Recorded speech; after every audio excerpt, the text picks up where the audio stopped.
Supreme court के आईनी bench में खुसूसी अदालतों में सिविलियंस का ट्रायल केस। गिरफ्तार अफराद को आम जेलों में मुंतकिल करने की दरख्वास्त मुस्तरद। जस्टिस अमीनुद्दीन ने कहा, मुकदमा सुन रहे हैं, फिलहाल किसी और तरफ ना जाएं। एडिशनल अटॉर्नी जनरल की इस्तदा पर समाअत जुमेरात तक मुलतवी कर दी गई। बानी पीटीआई की पेशावर मुंतकली की दरख्वास्त मुस्तरद। 9 मई वाकयात पर बानी पीटीआई की दरख्वास्त मुकर्रर करने का हुक्म।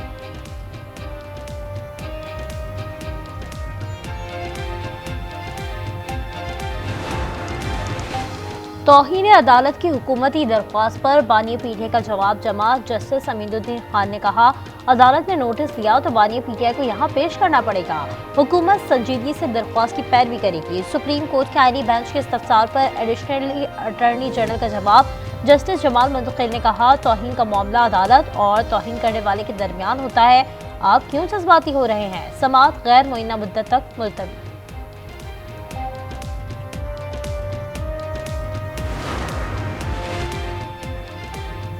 हुकूमत की तरफ से अभी तक राब्ता नहीं हुआ। हुकूमत के रिस्पांस को देखेंगे। हमारा मुतालबा है कि सियासी कैदियों को रिहा किया जाए। रहनुमा पीटीआई असद कैसर कहते हैं, हुकूमत दहशतगर्दों के बजाय पीटीआई के पीछे लगी है। पीपल्स पार्टी 26 नवंबर के वाकयात में बराबर की शरीक थी।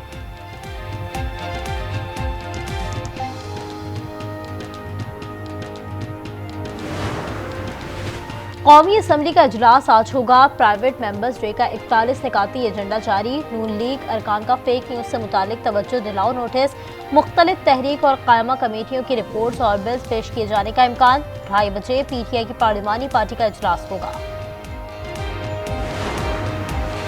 वज़ीर आज़म शहबाज शरीफ की ज़ेर सदारत वफाकी काबीना का इजलास। अमन अमान और सियासी सूरत हाल का जायजा। ज़राए का कहना है कि मदारिस रजिस्ट्रेशन समेत अहम फैसले मुतवक्के। पाकिस्तान स्टॉक एक्सचेंज में कारोबार के आगाज पर तेजी। 100 इंडेक्स में 1000 पॉइंट से ज्यादा इजाफा हो गया। इंडेक्स पहली बार 1,11,000 की रिकॉर्ड सतह पर पहुंच गया। कराची के इलाके बल्दिया टाउन में फायरिंग। नून लीगी रहनुमा हाजी अमान आफरीदी जाँ बहक। पुलिस के मुताबिक लीगी रहनुमा पर फजर के बाद मस्जिद से निकलते ही फायरिंग की गई। मकतूल शहबाज शरीफ के 3 बार मुतबादल उम्मीदवार रहे। कराची सिटी काउंसिल के साबिक अपोजिशन लीडर भी थे। जिन्ना अस्पताल कराची में डॉक्टर की हरासमेंट के खिलाफ एहतजाज। यूरोलॉजी डिपार्टमेंट के बाहर मुसाहरा। डॉक्टर रहनुमा का कहना है कि नौजवान डॉक्टर्स के तहफ़्फ़ुज़ और हुकूक का हर सूरत दिफा करेंगे। शामी बागी कमांडर ने अबूरी हुकूमत की कमान मोहम्मद अल बशीर को सौंप दी। सरकारी फौज के लिए आम माफी का ऐलान। दमिश्क में मामूलाते जिंदगी बहाल होने लगे। हजारों शहरियों की दमिश्क वापसी। गाड़ियों की कतारें लग गईं। दमिश्क में दिन के वक्त कर्फ्यू उठा लिया गया। नई इंतजामिया की बैंक खोलने की मंजूरी। शाम में बशारुल असद का दौर खत्म होते ही इसराइली फौज घुस आई। दिफाई अहदाफ पर 250 हमले कर दिए। मुश्तबा कीमियाई हथियारों और मिसाइलों के गोदामों को निशाना बनाने का दावा। गुलान की पहाड़ियों और एक बफर जोन पर भी कब्जा कर लिया। कमशली, शंशार और कब्बा एयरबेस पर दर्जनों हेलीकॉप्टर्स और जहाज तबाह कर दिए। इसराइल का सलामती कौंसिल को खत। कहा, तमाम इकदामात अपनी सलामती के लिए हैं।